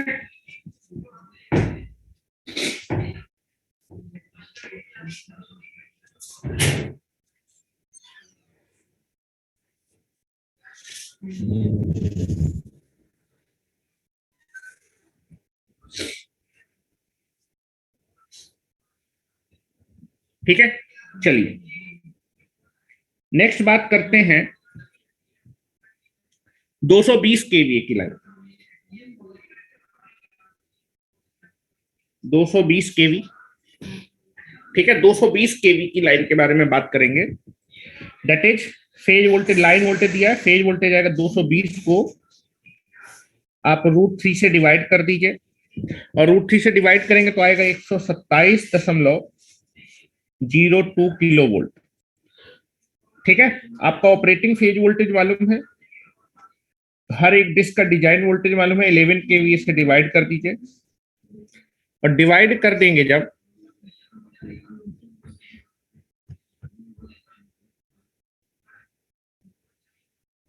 डिवाइड कर देंगे तो ये आपके पास आएगा 11.54। आपको 11 तो पूरी पूरी चाहिए और आपको 0.54, तो 0.54 तो लगा नहीं पाएंगे, तो लगभग जो है जैसे 12 डिस्क तो चाहिए ही, और सेफ्टी को इंक्लूड करेंगे तो लगभग 13 से 14 डिस्क की जरूरत होती है आपकी 220 केवी की लाइन। 13 से 14 डिस्क की जरूरत पड़ेगी 220 केवी की लाइन में।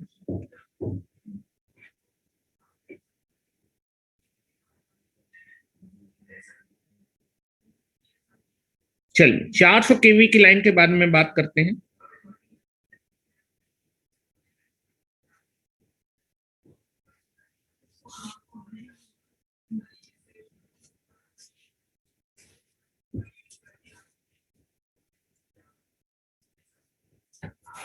चलो 400 केवीए की लाइन है, operating phase voltage line voltage divided bye √3, और ये आपके पास आएगा 230.94 केवी।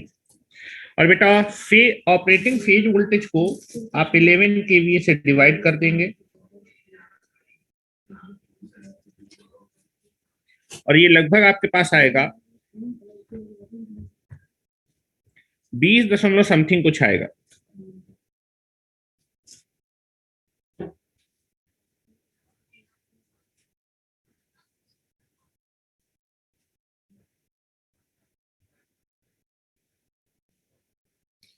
बीस दशमलव 993,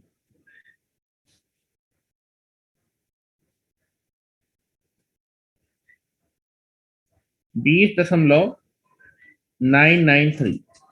तो बेटा 20 तो पूरी पूरी चाहिए और 0.99 मतलब अप्रोक्सीमेट करेंगे तो लगभग आपके पास 21 डिस्क तो पूरी पूरी चाहिए, और सेफ्टी को ऐड कर देंगे तो आपका 22 से 23 डिस्क की जरूरत होती है आपके 400 केवी लाइन के लिए। और लास्ट में एक और बात करते हैं, that is nothing but the 765 केवी की लाइन में जो आप स्ट्रिंग इंसुलेटर लगाएंगे तो उसमें कितनी डिस्क की जरूरत पड़ने वाली।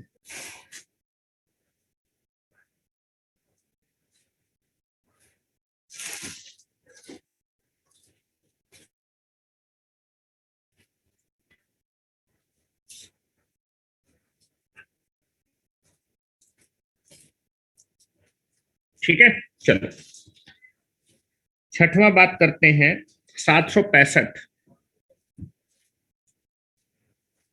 केवी की लाइन है, लाइन वोल्टेज दिया, फेज वोल्टेज निकालेंगे। 765 केवीए को √3 से डिवाइड कर दीजिए, √3 से डिवाइड करने के बाद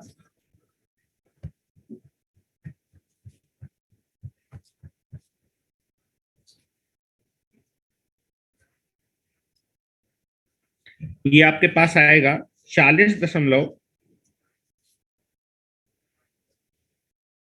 कितना आएगा बेटा, डिवाइड करके जरा मुझे बताएं। 765 को जब √3 से डिवाइड करने को कितना आएगा, कितना आएगा डिवाइड करके बताएं। अरे डिवाइड करके बताओ, 765 केवीए को √3 से डिवाइड करके बताओ। हाँ, 441.68 केवी।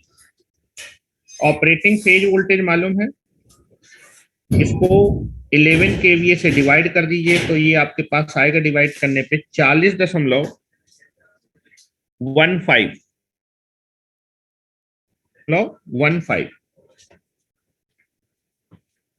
तो बेटा अप्रोक्सीमेटली आपको 40.15, तो ये लगभग अप्रोक्सीमेटली हो जाएगा 41 डिस्क तो चाहिए, और सेफ्टी अगर आप लेके चलेंगे तो सेफ्टी के हिसाब से दैट इज 42 से 43 डिस्क चाहिए आपको इंसुलेटर। ठीक है,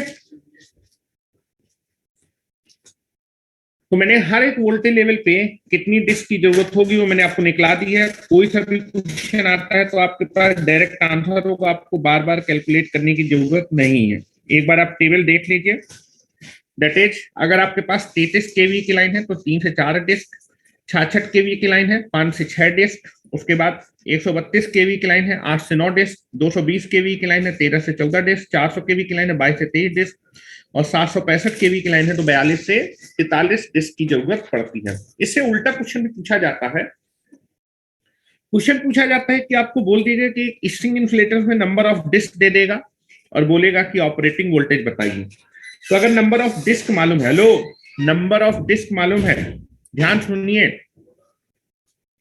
उल्टा क्वेश्चन भी दे सकता है कि नंबर ऑफ डिस्क दे देगा और बोलेगा कि ऑपरेटिंग वोल्टेज बताइए। जब आप ऑपरेटिंग वोल्टेज बताते तो फेज वोल्टेज बताएंगे कि लाइन वोल्टेज हमेशा 3 फेज लाइन होती है तो लाइन वोल्टेज ही बताया जाता है। ट्रांसमिशन हमेशा 3 फेज में करते तो लाइन वोल्टेज। तो आप देखेंगे नंबर ऑफ डिस्क को अगर मैं मल्टीप्लाई करूं, हेलो फार्मूला दिख रहा होगा, हेलो, नंबर ऑफ डिस्क को अगर आप किससे मल्टीप्लाई कर दें, आपका हर एक डिस्क जो जितने वोल्टेज के लिए डिजाइन की गई है, that is maximum voltage of the disc से, तो आपको फेज वोल्टेज मालूम चल जाएगा। फेज वोल्टेज को √3 से मल्टीप्लाई कर देंगे तो आपको लाइन वोल्टेज मालूम चल जाएगा। तो उल्टा क्वेश्चन बेटा यहां से देखो, अगर मुझे नंबर ऑफ डिस्क मालूम है, मैंने उसको 11 केवी से मल्टीप्लाई कर दिया तो मेरे पास कौन सा वोल्टेज आ जाएगा बेटा, फेज वोल्टेज।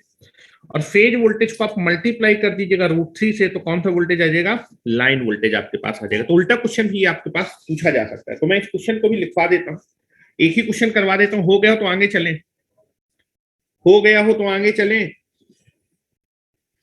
चलो चलिए लिखिए।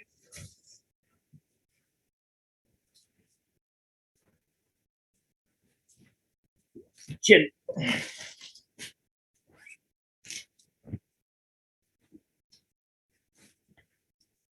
if the number of disk is 11, if the number of disk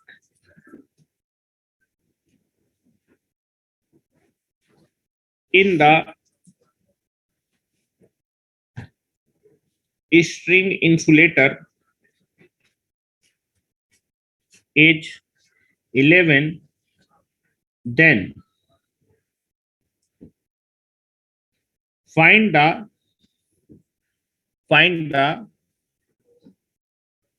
kV rating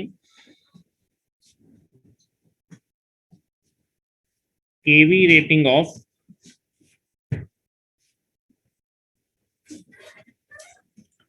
2 से 3 पेज पढ़ा है, छोड़ के आगे लिखो। Then find the KV rating of the string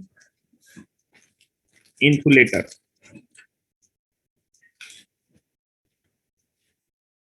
find the KV rating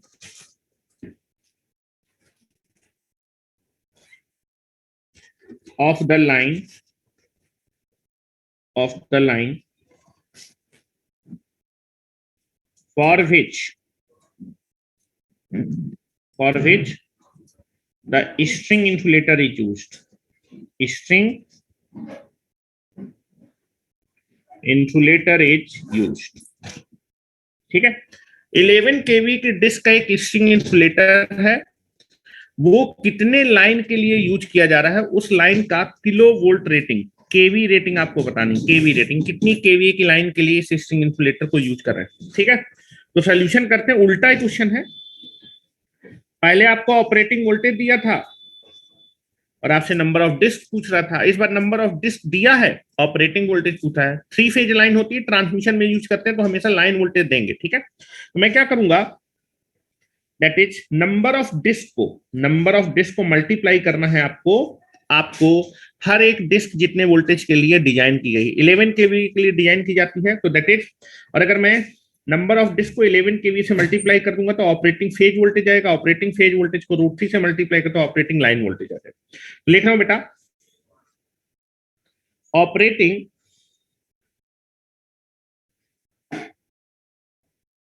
phase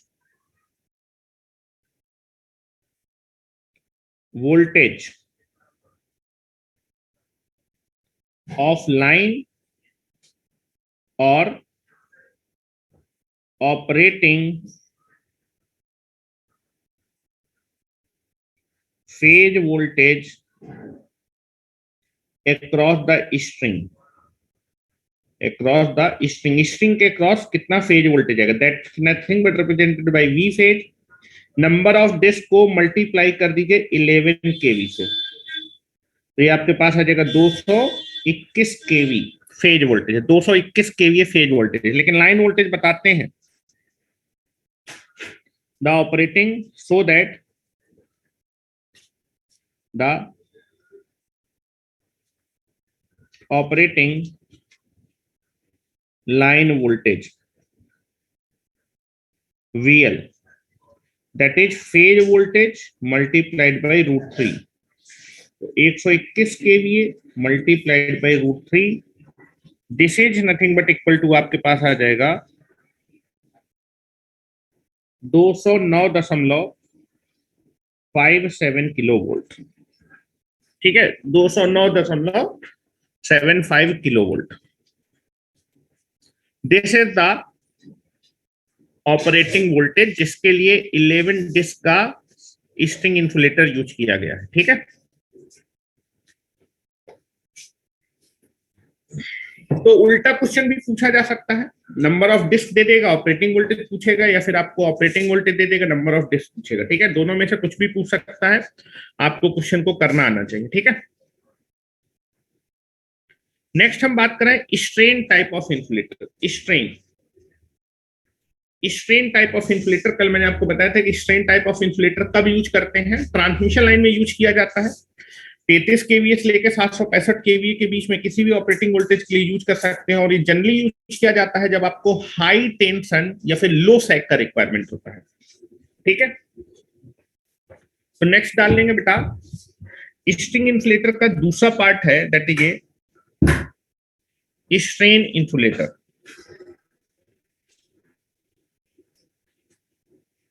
किसी को कोई दिक्कत हो तो बता सकता है।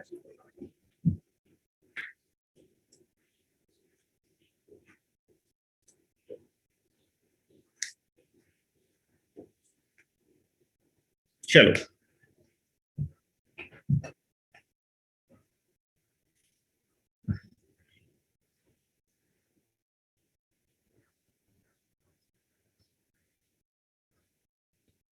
स्ट्रेन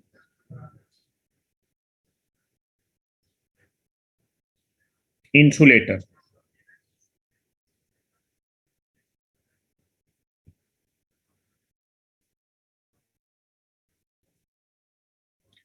एक बार चार्ट फिर से दिखा दें, जल्दी करो मैं दिखा देता हूं।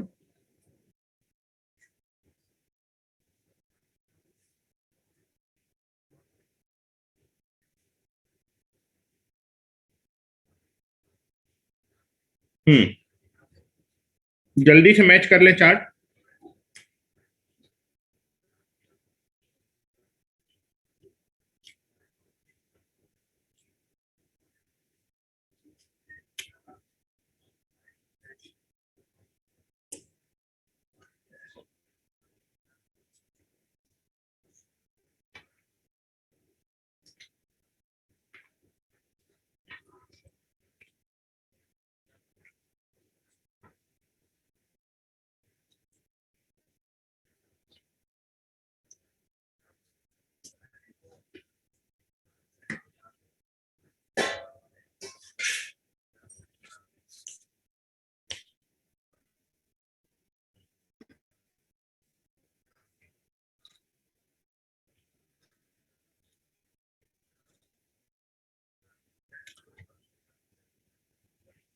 चलिए, तो बताया था कि जो स्ट्रेन इंसुलेटर होता है उसको भी हम ट्रांसमिशन सिस्टम में ही क्या करते हैं, यूज करते हैं, और किस वोल्टेज लेवल के लिए, 33 केवीए से लेकर 765 केवीए के किसी भी वोल्टेज लेवल के लिए इसको यूज कर सकते हैं। नंबर ऑफ डिस्क निकालने का फार्मूला बिल्कुल सेम है जो अभी मैंने आपको ऊपर बताया, ठीक है। लेकिन जनरली इसको हम यूज करते हैं कहां पर, जहां पर आपके पास रिवर क्रॉसिंग होती है, क्योंकि वहां पर आपको सैग कम देना होता है, ठीक है, क्लियरेंस ज्यादा देने के लिए, या फिर कई बार ब्रिज के ऊपर से जब आपकी लाइन गुजरती है, या फिर उसको रोड बोल सकते हैं, या फिर कई बार आप देखेंगे रेलवे लाइन के ऊपर से क्रॉसिंग निकलती है तो स्ट्रेन टाइप इंसुलेटर यूज किया जाता है। ठीक है, लिख रहा हूं बेटा, strain type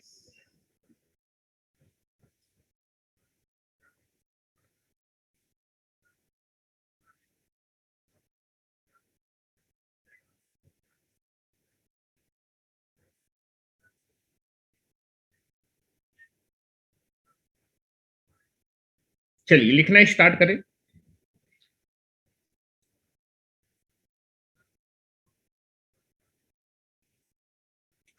strain insulator,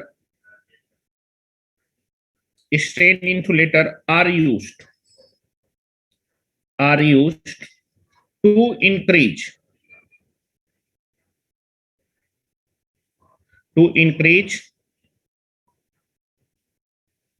the tension, to increase the tension on the conductor, conductor में टेंशन को इंक्रीज करने के लिए हम स्ट्रेन टाइप इंसुलेटर यूज करते हैं। ठीक है, सो दैट अगर टेंशन बढ़ जाएगा उसकी वजह, सो that the sag on the conductor, so that the sag on the conductor will be reduced।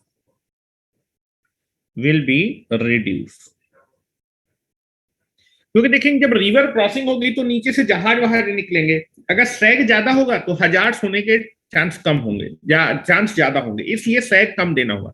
सैग कम देने के लिए आपको कंडक्टर में टेंशन बढ़ाना पड़ेगा। कई बार क्या होगा, ब्रिज के ऊपर से आप देखें, जैसे ब्रिज बन तो उसके ऊपर से आपका अगर सैग ज्यादा होगा तो फिर टच होने का चांस ज्यादा होगा, तो फिर अभी वहां पर क्या करना पड़ेगा, आपको सैग कम करने के लिए टेंशन बढ़ाना पड़ेगा। ठीक है, उसके बाद रेलवे क्रॉसिंग, जो रेलवे क्रॉसिंग होती है आप देखेंगे रेलवे लाइंस जाती हैं तो उनमें टचिंग ना हो, इसलिए सैग कम करना पड़ता है, सैग के लिए टेंशन को बढ़ाना पड़ेगा। शार्प एज होते हैं, शार्प कॉर्नर होते हैं, या फिर डेड एंड होती है ट्रांसमिशन लाइन में, डेड एंड बोलते हैं स्टार्टिंग और एंडिंग पॉइंट को डेडिंग, वहां पर भी आप क्या करते हैं, स्ट्रेन टाइप इंसुलेटर, जब आपकी लाइन स्टार्ट होती है तो भी स्ट्रेन टाइप इंसुलेटर, एंडिंग में भी स्ट्रेन टाइप इंसुलेटर ही क्या करते हैं, यूज करते हैं। ठीक है, तो मैं लिख रहा हूं, चलिए फिगर भी बना देता हूं, सेम फिगर कल वाला बना देते हैं। तो सस्पेंशन टाइप वाले में क्या होगा, टेंशन कम होगा तो सैग ज्यादा होगा। ठीक है, चलो बना रहा हूं, दोनों को एक ही जगह पे बना रहा हूं, पहले इतना लिख लीजिए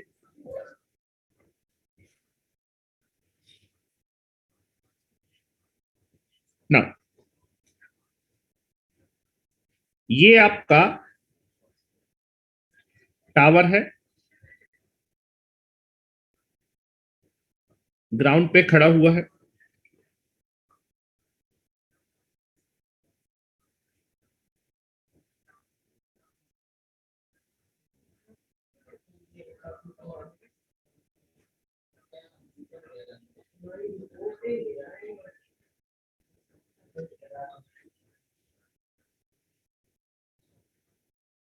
ठीक है, ये एक टावर हुआ,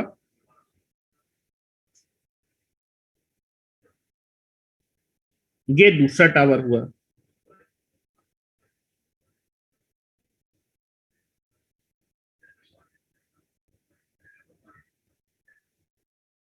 ये सस्पेंशन टाइप ऑफ इंसुलेटर है।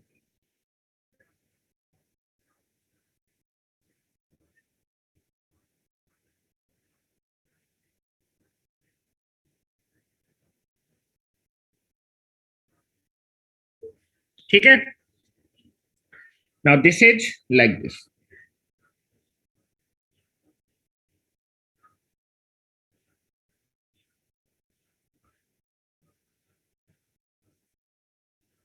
Like this. ठीक है, ये कंडक्टर है। नाउ प्रैक्टिकली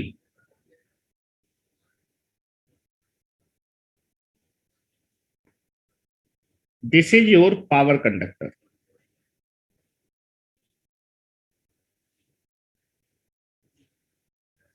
ठीक है, दो टावर के बीच की जो डिस्टेंस होती है उसको बोलते हैं स्पैन लेंथ, स्पैन लेंथ जिसको हम एल से रिप्रेजेंट करते हैं। ठीक है, नाउ ये आपका जो कौन सा इंसुलेटर है, ये आपका सस्पेंशन टाइप ऑफ इंसुलेटर है, दिस इज द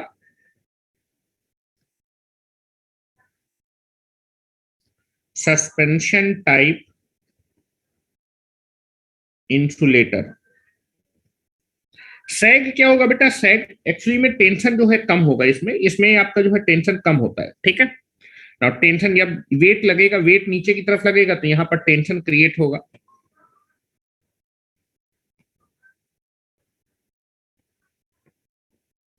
यहां पर टेंशन क्रिएट होगा सेल्फ वेट की वजह से। आपका कंडक्टर का वेट होगा, जिसकी वजह से जहां पर आपने सपोर्ट दिया है कंडक्टर को, पॉइंट ऑफ सपोर्ट, वहां पर टेंशन क्रिएट होगा, ठीक है। वेट नीचे की तरफ लगेगा, दैट इज डब्ल्यू, ठीक है। तो आप देखेंगे सैग क्या होता है, पॉइंट ऑफ सपोर्ट से आपका जो lowest point of the conductor होता है उसके बीच की जो वर्टिकल डिस्टेंस होती है, this is called the sag. Sag क्या होता है the vertical distance between the point of support and the lowest point on the conductor. इन दोनों के बीच की जो वर्टिकल डिस्टेंस होती है ये सैग कहलाती है। तो now sag is nothing but like this. Sag को भी दिखा देता हूं, point of support, this is point of support and lowest point on the conductor, this is the lowest point on the conductor के बीच की जो वर्टिकल डिस्टेंस होगी, बीच की जो वर्टिकल डिस्टेंस है, दिस डिस्टेंस इज कॉल्ड सैग, जिसको हम एस से रिप्रेजेंट करते हैं। This is nothing but the सैग, ठीक है। तो यहां मैं लिख देता हूं, ये string that is suspension type of insulator में टेंशन कम होगा, जिसकी वजह से सैग ज्यादा बनेगा। जितना कम टेंशन होगा, जितना ढीला है, यहाँ टेंशन कम होगा तो उतना ही झूल होगा, झोल होगा। सैग को झोल बोलते हैं। और अगर मैं कंडक्टर को टाइटली बांधूंगा तो आप देखेंगे कि आपका जो कंडक्टर है वो क्या हो जाएगा, लोएस्ट पॉइंट उठ जाएगा, मतलब सैग कम हो जाएगा। जैसे दो कीले हैं, उनमें आप किसी भी चीज को हैंग करेंगे तो कैटनरी शेप होता है, जिसको आप पैराबोला बोल सकते हैं।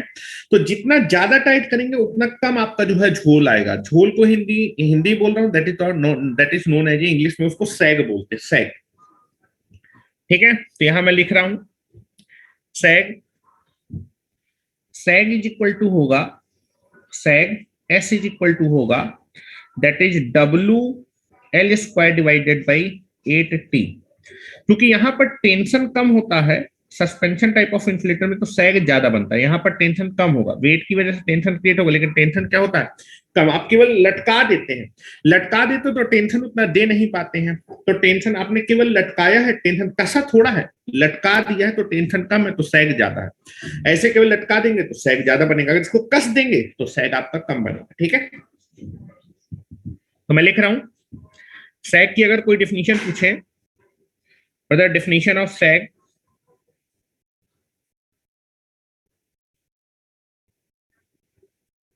sag is the vertical distance, is the vertical